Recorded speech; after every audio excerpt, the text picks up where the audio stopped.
Alô você, estudante que deseja ingressar ou se aprimorar no trabalho de inspeção da qualidade. Espero que esteja com a sua atenção, foco e vontade de aprender em conformidade com todas as normas de aprendizagem e sucesso.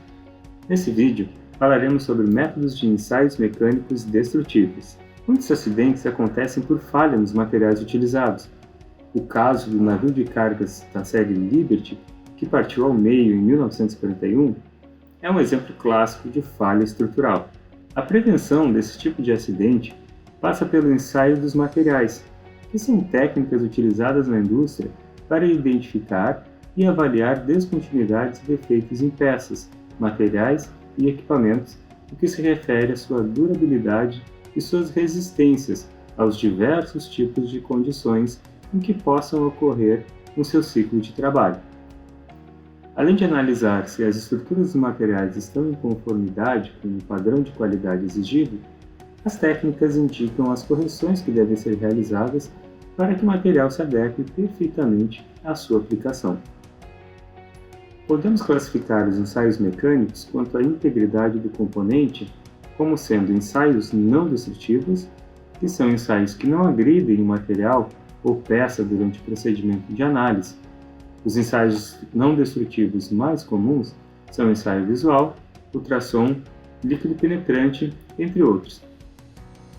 Nesse vídeo, vamos falar mais sobre os ensaios mecânicos destrutivos, reconhecidos por deixar marcas nos materiais analisados após a realização. Alguns exemplos são os ensaios de tração, dobramento ou cisalhamento.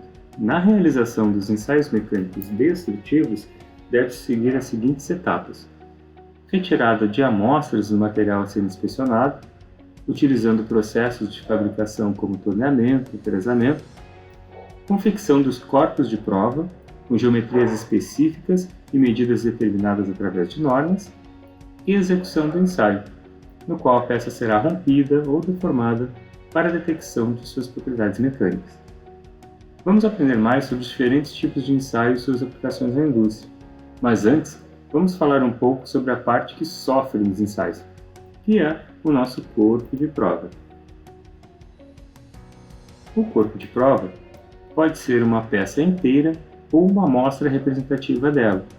Normalmente, utilizam-se corpos de prova de seção circular ou de seção retangular, dependendo da forma e tamanho do produto acabado do qual foram retirados, como mostram as ilustrações. Entre as cabeças e a parte útil, há um raio de concordância para evitar que a ruptura ocorra fora da parte útil do corpo de prova. Segundo a ABNT, o comprimento da parte útil dos corpos de prova utilizados nos ensaios de tração deve corresponder a 5 vezes o diâmetro da seção da parte útil. Não sendo possível a retirada de um corpo de prova nas dimensões padrões de 10 mm de diâmetro para 50 mm de comprimento inicial, deve-se adotar um corpo de dimensões proporcionais. É sempre um bom investimento obter a norma técnica específica para informações mais detalhadas sobre corpos de prova. Vamos falar agora sobre os ensaios que esse corpo pode sofrer. O ensaio de tração consiste na aplicação de uma força que, ao agir sobre uma superfície de um corpo sólido, provoca uma deformação na direção do esforço, produzindo uma pressão. Quando essa força tende ao alongamento, acontece o que chamamos de tensão de tração. A máquina utilizada para realizar o ensaio de tração possui garras para prender a peça ou corpo de prova, uma carga para aplicar a força e um instrumento para verificar a deformação. Ao aplicarmos a força de tração sobre a superfície transversal de uma peça, produzimos um alongamento. Esse alongamento, dentro de certos limites, é proporcional à tensão aplicada. O ensaio de compressão analisa como o material responde ao ser pressionado. Aplica-se carga no corpo de prova e mede-se a deformação em função da carga de compressão aplicada em cada instante, até que haja a fratura. É amplamente utilizado para analisar madeira, concreto armado, assim como materiais cerâmicos. Para os metais, em geral, o ensaio é dificultado, devido às características físicas desses materiais, com alta resistência mecânica. Apenas o ferro fundido É um caso de metal em que podem ser observadas algumas propriedades pelo ensaio de compressão, por ser um material frágil. A dureza, como propriedade física, é a resistência do material em ser riscado ou a capacidade de riscar outros materiais. É bastante utilizada para indicar e comparar materiais. É por meio da dureza de um material que podemos identificar a sua resistência à ruptura, assim como a capacidade de deformar-se sob a ação de uma carga de tração ou compressão ou de outro esforço qualquer. O ensaio de dureza consiste na realização de uma marcação na superfície da peça, aplicando uma ponta de penetração sob pressão. A medida é dada em função da carga aplicada e das características da marca de impressão deixadas. Vale lembrar que, em muitos casos, como esse ensaio deixa uma marca pequena, pode ser considerado como não destrutivo. O critério para isso é se compromete a utilização da peça. O comportamento dos materiais sob a ação de forças em movimento, como em um impacto, geralmente é diferente do comportamento quando sujeito a cargas paradas.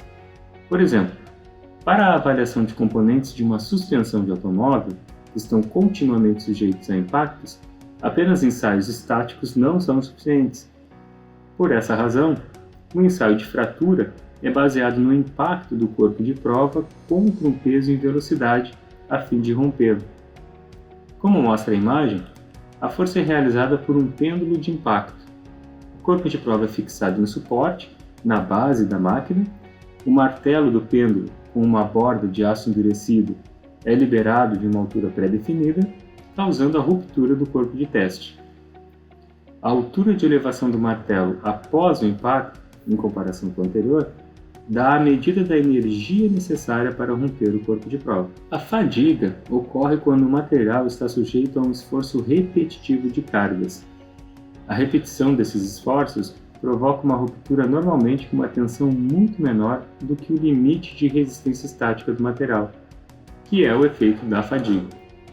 Cerca de 90% das falhas ocorrem por fadiga, e o agravante é que a ruptura por fadiga ocorre sem nenhum tipo de sinal, sendo um tipo de falha traiçoeira. O ensaio de fadiga é feito na mesma máquina do ensaio de tração e compressão, mas para testar a fadiga do material, o corpo de prova é submetido a repetidos esforços de tração e compressão sucessivamente.